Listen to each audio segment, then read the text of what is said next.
Salam hormatly vatandaşlar. Здравствуйте, дорогие turkmenistanцы. Bugünkü gurrungy şol siyasi ejem oğullar var. Şu siyasi giňişlikde diktatura karşı görüşün içinde bir topar halkın içinde umumi yankı bu görüşüp gören milletin içinde bir çalarazık bir eyleden beyleden silterlesen vay ece deyip kıygırıp hıllarını attırıp görünmür. Men şolar hatta gurruna çek bolyan soňky bir ayın içinde menen bizim üstümizden YouTube'a 3 sanak arza gele. Şol videolar ayrın deyip. Bir ay yankı şol bizim üstümizden şol Matiyev'in gurnan nemesi şol screenshotlarını görköttük da biz hakikaten hem şol grandın pulunu bizi izarlamak için diye edileni. Onlara bar gide daşrakta oyna deydiler. Sebebi otayda ol bizle iş yapıyor. İkincisini bir yankı korkun öngürtüler edip bir tecrübül begmeye de uğrattı. Ayırsın şonsunu, şu çakışını yuli ayırsın niye de. Диан, привет, как дела? Сейчас смотрела видео Юли, хотела бы чуть-чуть прокомментировать. В принципе, да, она права. Получилась такая неловкая ситуация. Я не знаю вообще, как так получилось, что она сама присутствовала молча. Я когда положила трубку, я ей сказала, вот это все, что вы слышали, остается между нами. Так получилось, что вы это услышали, но пусть это останется между нами. Как бы я вам не говорила, что она там рядом, и ей сказала, чтобы это осталось между нами. Раз это дошло до вас, значит, она это вынесла. Если она это вынесла, ну, значит, я не знаю. Пусть теперь получает, пожимает свои плоды своей деятельности, как бы. Просто попросил встретиться с Таджигюль. Все. Вот мы с ней встретились в отеле. Она была у нас в гостях. Мне очень неприятна эта ситуация, честно, Диан. O neyle ayırsın ol seni? Utonan atma oğurluq eden utanmaz, üstüne gelen utanır. Ha? Bir numara bir dinleyen bolup görürsün beytirip ya kimden öğrendin? Çavuştan öğrendin mi? Hı? Ne mi sen bu zatları beytirin bolup görürsün? Ne yalan mı sen onu dinleyenin? Ha? Sana aydıllah sen onu yayradıp görme deyip. İkincisi şol, üçüncüsü yankı bir neme mena ona var yankı nalacı ya deyimel oluyor da sebebi Çin çakını bilenak ödemir ol bir ayda yılda bir safar yatar danatanna lakatar hol boklu suğun içinden bigimotlar çıkıp bir ağzını açıp bullanmır deyişini görgödüp bari ben bir lomma sıçı var yankı kenarın uğruna yende şol boklu suğun içine gidiyorlar. Çöçe moçe bigi moçe diyen men onu. Bir Şeyh Murad'ın oğlu var. Ol Şeyh Murad'ın oğlu diğer adamın değil onun münasip değil ol. Sebebi ol atasını satan, atasının erkek doğunu satan. Onun kakasını araz satan, bütün şu maşgalan avrayını, tarihini satan adam ol. Ol yönümünü adam değil, biz sonku jelegayda şu giyinişlikte, siyasi giyinişlikte entek mıngalak adamın görünün yeri yok. Binamısın barıp yatanı. Ene şolu yankı bir men ejesine, özüne de cevap verdim da bir rolik çıkardık. Şol eğer men yerime ovodan nepe düşön bolsa ol men yalık otaydan mara 30 kilo yitirip çıkma ol 80 kilodan yitirer. Nem bolmanı ağram 160 kilo. Men onu gatip bele da oluyor ama at da kanmap yor ay nimettin. Men nimetenim sen bilyansan. Ты же знаешь, чем я занимался, чего я достиг? Что сидишь балаболишь? А? Sen ne ettin? O boş pivnoy, boş kayalık, futbol polan, iki kaptarına katlanmak, çilim çekilmek, onun merdi. Hova? Prezident klubu. Kim onun ne? Ha? Yılla bir sapar çıkyan şotayda. Yılla bir sapar. Garaz men aýtjaklarym şu gorkan öňürtüler diýilen pähim bar türkmenne. Bular şu 20-30 ýyllap gelip gören adamlar şular. Ýende bar gaptarna onam duýdurar ýuwaşyk bilen. Bular o tüýürde innem şol 17-nji ýyldan başladyk da biz şu 17-nji ýyldan soňam şol üýtgödi, raýat giňişligi, raýatlaryň syýasy giňişligine üýtgöşükler döre urady. Millet gürlä urady. Şol karalykda inni bulan hemmesi birinji jamiýaty maňa jaň etdi. Şol prezident saýlaw bolar, siz özüňiz hödürlejek gelmi diýip. Men onu tanamagam. Ol maňa ýüzlendi. Emma özüňiz sin edin, bulan hemmesi menden nämeden? А что ты боишься, что меня я не пойму тебя, слушай. Тётя Мотя, беги, Мотя. Тебя что беспокоит? Что люди в Туркменистане такие глупые, и вот они такие доверчивые, и им нужен такой наставник, как ты, который их бы вразумил, что не надо доверять Гильдекяризову. И не вздумайте, а вдруг вы захотите его избрать президентом. А что ты меня называешь президент, ага? Вы говорите об этом, значит, вас это беспокоит. А раз вас это беспокоит, вы допускаете такую мысль? А? Ты же журна-шлюшка чистой воды. Кто ты? А? Продажник, конченый продажник. Это ведь вы с Мятеевым там разбирали дело по вот этому вот буйволиному мясу. Статью там сделали такую. Расследование. Куда пропала эта статья? И почему пропала? Объясните? В Одноклассниках вы ее оставили. Но там, где она была, ее больше нет. Почему нет на сайте ее? На сайте у Митеева была эта статья. Куда пропала она? А? Вас испугали? Нет. Ты выглядишь таким храбрецом, что ты можешь назвать человека болваном там, или еще что-нибудь. Как я тебя могу назвать и что я о тебе думаю, и вынужден думать и говорить, это дело другое. Indi men aýtjak bolýanlarym şol adamlar bar, şol Metiýewiň saýtyna çykaran makalasyny ýitirmetdiler. O taýda iki ýol bar. Ya ha bulara bar, basyş edilipdir. Ýöne basyşdan çekinýän adam däl bular. Ýogda 5 manat pul gelipdir o taýda. Başga hiç şeýle mesele ýok o taýda. Indi ýanky şol Tёtя Мотя, беги, Мотя hakda gurrun edýänler şo Boris sen molay özüne, Bayram sen molay ýogul özüne bar, ne aýla atdakçanyň bilen. Bir bolsaňa Boris, bir bolsaňa Bayram. Ay garaz bar, iki jehennemiň arasy. Ne orus, ne türkmen, ne ondan insap alypdyr o milletden, ne bu milletden. Indi bu göräňizmi men diýmek, onda men oňa gün ýüzüne aýdan sözüme ol öýkelemändir. Şol ýanky men oňa diýene. Ol şol Begmedowa diýilen sözler üçin oň çynmy, ýalanmy, töhmetmi? Ya Begmedowaň özü bärde kezzaplyk edip görmi äri bilen. Sen oň aňyrsyna ýetmän näme üçin beýtirip topulýan bizi? Ha? Sen näme edip ýörsiň? Sen indi Begmedowa geldik we ýula şeý diýipdir diýip sen indi oň näme penakarmy? Ha? Indi bular bize boykot. Ha? Bir topar şagal.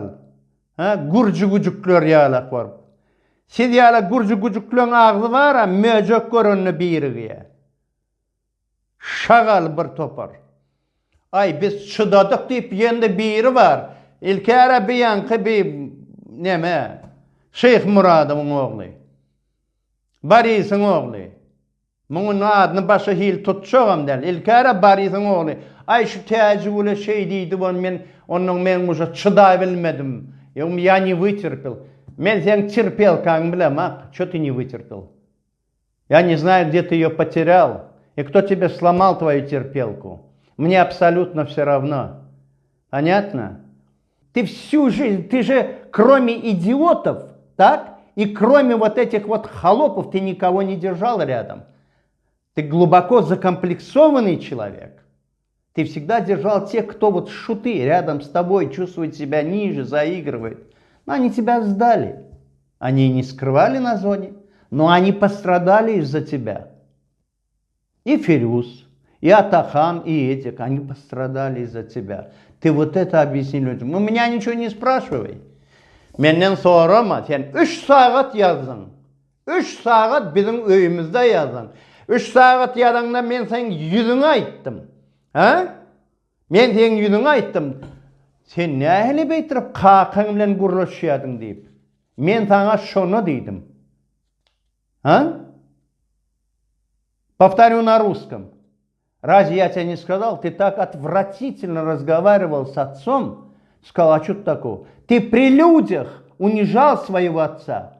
Понимаешь, своим вот этим, что ты на меня орешь там и еще что-то. Просто ты человек, который, ты понимаешь, ты не от земли. Ты человек ни туда, ни сюда, ни рыба, ни мясо.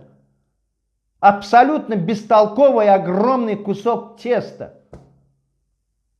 Ни туда не возьмешь, ни сюда не возьмешь, нигде не используешь себя.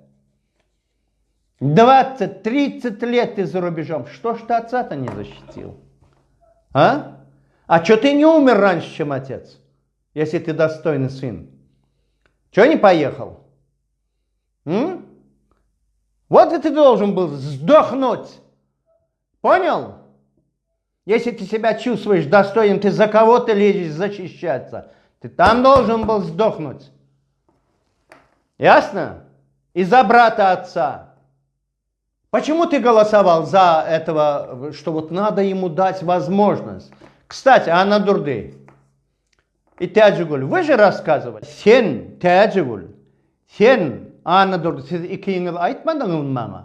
Sizin ikiyinizden başkasının bari bulun şol Halmurat bolsun, Beyleki bolsun, bir Hanamov, bir Bariz'in oğlu, ayna bir yaş oğlun, buna mümkünçülük verilliyor. O nereden ol yaş oğlun ol? Ol ölüm deyip kıyıran adam, ne edip ona siz mümkünçülük veriyorsunuz? Ha? Bariz'in oğlu, ben sana diyecek olanım yeni bir zat. Sen bize gelip, bize siyomkaydan da kol seret, ha? Sen şonuna bana ayttın, ay bir koşsan oğlum yeğenlerle işleşe deyip. Men sana şonu, eğer de şolarla işleşen olsa, bana canım etmesin, salamam verecek olmasın, ödem mara, kaydıma men bana görünmesin yüzüme dedim. Sen bir eğri vara, erini kıyışırdıp gülen mi onun otayda? Yani hakikatta, ol dine öde işlemeyen eken, seni mi işleyen ekenine? Sen şoň üçin neydin hani buna mümkünçülük berelliyip? Sen Dubai'de iş yapıyordun. Orada mı iş yapıyordu? Seni mi iş yapıyordun? Onunla berde ne mi? Siyasetin meselesi mi değil eken? İktisadiyet mesele. Ha? Sen mi iktisadiyetçi? Ha? Sen mi siyasetçi? Sen adam ol ilki bilen, adam, senin adamçılık yok. Sen yalık, atasını satıp, atasının doğunu satıp, garra atasının adını satıp, dünyada vıcıra bulan adam yok. Türkmenin tarihini, Pavlik Marozov'da var, sen kaptalında değil salıp otuyor. Entek Türkmenin tarihini, mıngala bulan yeri yoktur. Ol ölün adamları var yine de diri diyen var piyankon o doğun günü belli doğun günü elbette. Yani plança yaşat bilir diyen var ol brayri abi beytirip para na şun plan hil diyen var. Kime işleyen? Kim sana töl yaşa gurrun üçün? Ha?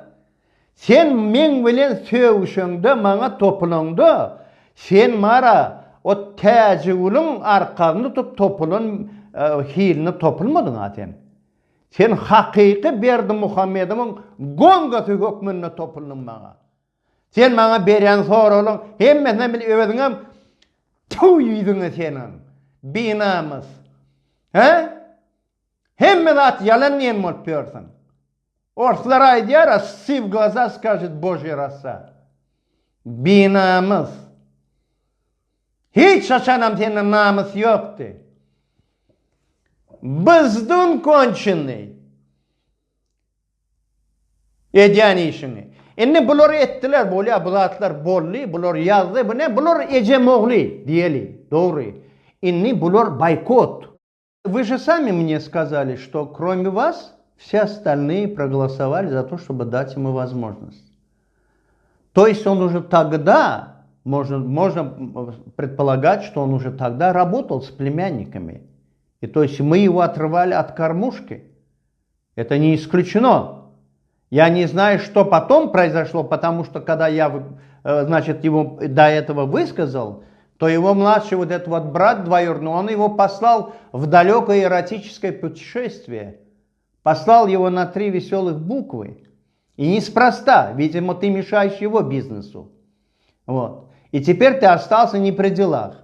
Yöne arada men bir oğlunun arasına soradılar, menden bir yankı Ak Muhammed diyorlar. On hakikat çın lakamı çavuş. Şon çavuştuğunu men aytdım. Hol ağzıverlik açılandan meri ol çavuşa. Ol çavuş. Ol ağzıverlik deyilen cemiyetin içine yeketek adam ağzıverlikten çıkıp öz kitabını çıkartıp çap ettirip yendi iğneginin yeketek adamdır. Yok olsa aytsın. Çavuş. Ödem sen gidende sen Şveç'e bir daşarı yurgan dayanç deyilen jurnal yapıldı mı neymiş şol dayanç mı neymiş bir jurnalı vardı. Şol yapıldı şoğunlenim gitti bu adam. Ol Angrik gitti haram başıdan kaçtım diye. Mun esatı penakar Açırtsov. Arada ölen. Ha? Sen süren şol değil mi? Fikren adamlar şonnon meri şul adam daşarı yurtta otur. Dine öz behvidi için. Ödem şeyli bir binamız. Şeyli yalan sözlep şu tayda. Aynen men plan hili yağdayım ama men yonu ağzacağım del. On mara siyasi kaçıp atalğanı ne edip alışını. Şveç'de onu var, Şveç'de yaşayan adamlar var. Yonu ol köpüsünü var, şol adam kezzabınım anır başıtı. Yonu çavuş deyilen sözün şonu degenliğini şol bilip şu yankı bunun baykodunu koşullu bir. Inni berde izli bunu yendi qaytalalı. Demek, eğer de tecrübünün hakikattanım şu tayda 200'lük edip ödem mara bukulup şu adam dinlep bir önlüğü çın bolyan olsa sen nemen esasına beytirip öyküleyen mi olup diyorsun? Nemçin ayırtacak bolyan onu? Sizde ağır namus var mı? Utanç haya var mı sizde? Siz bizle işleşip gördünüz. Bizden onu abesya var yadınız siz. Hani sizin çıkışınız? Hani milleti kolladınız mı? Milletin göğünü götüren yeriniz var mı? Nerede şu çıkışlar? Ne için 2017 yıldan biz şuna katnaşı uğradık, olin bu rolikler çıkı uğradı. Millet obisyan bardığını, onun bardığını bildi. Millet köpçülüğü, cemiyet bildi onu. Hani sizin onu önkeden işiniz? Hani sizin rolünüz? Emma obisyan çıkışlarının rolikleri ol Türkmen yurdunun brandidir. Biz edip başladık. Ondan sonra sizden koşulunuz. Yani siz işlettiniz biz çıkardık. Tecrübül. Yani yalan sözlen yerinde, yanlışan yerinde onu eğer kimin boynalmalı sen? Sen eğer kimin boynalmalı o zatları? Yurt içinden çıkanızda. Ne için size KGB aitti? Şunlarla sizi tutacak kolyalar deyip siz çıktınız, kaçtınız. Bir daha aydı bilen adam yok. Ne için olur sizi tanıyarlar? Ben ol hatta yende bir gurrun edernen tek. Yani çavuşlu meselede şol yankı inni anladırdım neyme bir ermin ersek diyen yağday ne bide bir maşgalasın arkan tutyan adam olup her gaysını ay boykot neyme press release diyen olup neymedir lo neyme değildi size. O neyme bariniz uyuşup vayece deyişen olup diyorsunuz. Utananlak mı? Bir adınıza, sizin geçen yolunuza ayıp değil mi bolup diyorsunuz? Sizin üstünüzden yazacak olsak bara siz müňläp ýazaýmaly bu çawuşdagy ol nädip milleti aladı. Näme ýöne ýapylandyr diýen müň saýty özü ýapdy. Tebe 40 goloy diňe şol ýanky Berdi Muhammedow öllü diýip ýalan maglumat çykaryp özüne patpisçik özüne ýende prosmotr gazanjak boldy. Näden işi? Ol öz aýyrdy ony. Onu ýende şoň aly ederni diýýär. Inni yankı bizlik meselemi o nähil derecede yaşam. Inni bulur yankı bir Bariz'in oğlunun bir yazan nemesini, Orsça yazan nemesini sin edin şonu. Men şu adetinin hem məňide täzeden şuna wara bir üns berip hem dinläň hem bir sinläň. Pikir edin. Bariz'in oğlu dogry. Dawud'un adyny tutdy. Ay onu gowluk nemesini idi. Emma çavuş şonu görködöne nähili görkötdi? Ha? Ol jiýany, ol Down House diýilen ýerde çykarylýan hökümetiň bize garşy çykaran nemesinden şol ýanky bir ýerde surat bolsa ýa video bolsa şonu görüp şol ýanky Bariz'in oğlunyň aýdan sözüne ýene täden öňüşmärip haz güýjükdiren bolup ol geldi kärdi ýa oň maşgalasyny maskaralarny ödýämi ýa biziň sosumyzy basarny ödýämi? Ha sen ýalak bara entek türkmenni dogan adam ýokdur. Sen mara şu gök lors ýalak bolup şu gapdalla süýşüp şu sen menden gorkýan. Sen gorkýan menden şoň üçin topulun. Gorkan öňürtüler. Sen şoň üçin topulun. Men sana ýalňyşan ýerinde ýalňyşdyň diýip görkezdim. Düşündimi? Sen molawy wara ýanky agdybirlikli mesele agzarly bolyn, inni sen şondan gorkýan. Sen onu wara Bariz'in oğluna kömek etjek bolaňak. Ya sen täjulun arkasyny tutan bolup, ya anny durdy bilen dostran bolup emedeňak sen. Sen özüň üçin etdiň ony. Sen agdybirlikde wara bulaşan işleň. Sen ondan çıkan soň ýurdun daşyna eden pyssypyjuluklan. Sen şo zatlaň açylar diýip gorkup, şol inni geldi kärden şol maglumat gelse, ay arna ýa diýdiljek bolup edýän sen şunu. Sen bilen aralmalar, sen bilen halka arnalar. Sen şunça ýyllap diňe şol haram maşy bilen haramdagy işledin. Siz pikir edin, on goýan suratlaryny seredin. Ha? Onu diýmek Down House'u çykaryp berenim senmi? Yekece de content görkötmörsüňiz. Hiç kim Down House'un bir aýanky ol satlyk kirli bar. Bura mena şu ulonýan. Başka yekece adam näçe biz bilen söýüşäýsin? Men indi aýtjak bolan adam ýanky çavuş hakda hem ýanky bu galanlar barada. Bular şol meseleni diňe hökümet tarapdan tapşyrylmadyk bolsa, muňala çykyş bolma hiç haky ýok. Bariz'in oglum etmedi ony. Etmedi ony. Ol ýöne bara bahana tapyp, tebe oňa tapşyrylan şol. Ol gamçy idi. Oňa hiç kim tölenak. Ol şu wagt inni ol taýda gysylýan bolmaly. Şoň üçin edýär. Bir çavuş diýilýänam. Ol berde öňünden gaçýar. Zırrıttun, gorkya, öňünden gaçýar. Birden mara soňundan geldi kärdi ýende galan zatlar açyp aýdy urasa, ay men şeýitdim bolyn şol menden şol ýanky arny aljak bolýar diýdiňek bolýar. O sen mara tutşok bolup benim kuşuňy ýap ütüp bir wagt itleri ýydirdik biz. Düşündimi? Sen ýalak pydulurken gördük. Indi maňa wara Bariz'in ogly sen ol nähil diýir galyňdy. A meni hiç kim satmady. Men maşgalam, men satanak. Sen satdyň ha, sen ataňy satan. Sen hem satdyň. Bütün maşgalaňyz satdy. Siz satdyňyz Bariz'i. Galanlaňam hemmesi diýen ýalak, şo taýda goturan adamlar satdylar. Şu bolup geçen iş, şol 100 adam hakda entak tarihta ayratin bir sahipa bolup kalar. Hiç milletten siz tapmarsınız. 100 adam şeytirip diriliğine, şotayda az öldürülüğüne, bütün halk sesini çıkarman dımıp kalan yeri yok. Atışan adamlar var, doğru. 95'te de Ajdar Ahmed'im var. Beyleken var, bir Fergan Asam var. Ya yende bir Canı Uzenem var. Yöne beytirip 100 adamini, az öldürüp, şotayda koyununa, doğan karnaşları, bütün şol nesil neveresi bilen daş tövürü bilen satılan yerin tak men yekici devletim bilemek.